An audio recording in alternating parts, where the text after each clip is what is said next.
The best sci-fi shows don't predict the future. They challenge how we live right now. These are the top 5 most watched and highest rated shows on IMDb's science fiction section. But for me, the real question is, do they actually deserve it? I'm Sage Patel and I love all things science fiction and fantasy. I'm also author of a series called Tarak that combines a bit of both, and you should check it out below. Today I'm ranking the top 5 IMDb shows for science fiction. Not just by popularity, but what they actually get right about the genre. At number 5, we're starting with Andor, and why it's the most grounded Star Wars story ever told. Andor finally gives Star Wars real-world tension. It strips away the fantasy and it focuses on the fear, on the oppression of ordinary people, and how they try to survive under a regime that doesn't care if they live or die. The show's pacing is deliberate, and it earns every ounce of emotion.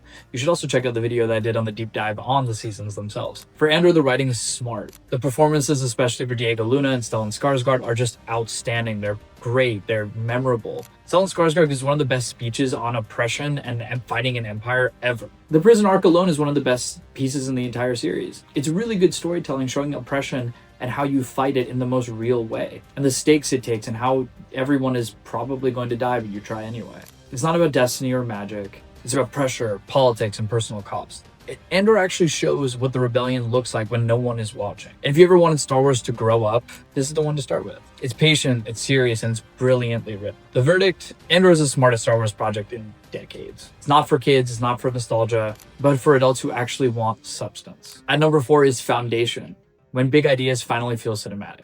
As someone who's read the entire Foundation series, I have been very pleasantly surprised with how they have transitioned and changed the show completely from the books. The reason why: the books reads pretty dryly and like an encyclopedia at times. This show has added a lot of different mediums to the screen.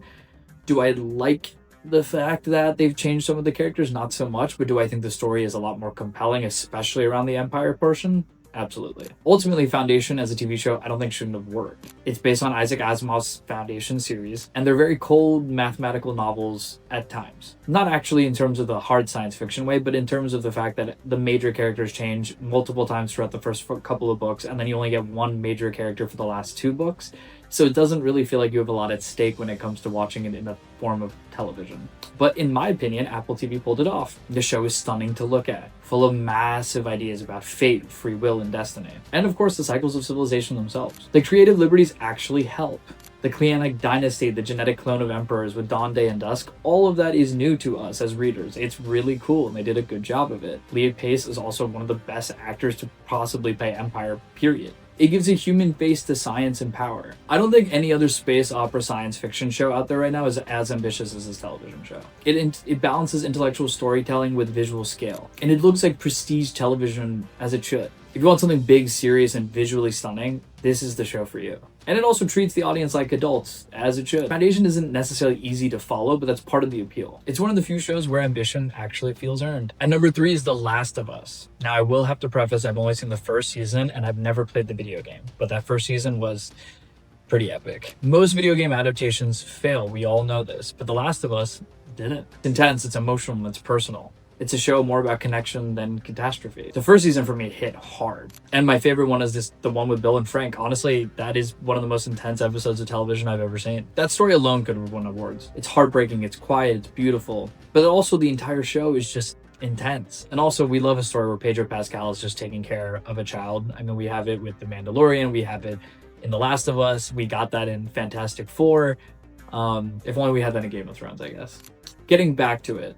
The performances, in my opinion, especially for Bella Ramsey and Pedro Pascal, are actually very good. Again, I'm talking about the first season, a lot of controversy around the second season, but let's just focus on the first season right now. Every moment to me feels very lived in throughout that first season. There's the fear, the guilt, and there's obviously some brief moments of peace. It's about the monsters, but it's also a lot more about what's going on with humanity. I think this is a way more interesting version of how you would do The Walking Dead. Because even if you hate zombie stories, this one's worth it. And for me, even though there's something really terrifying by the way this apocalyptic story is like kind of playing out, it's still very good.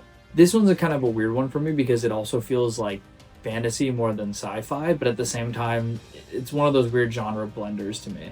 Ultimately, The Last of Us is a great show. It hits us where it hurts, and it's unforgettable.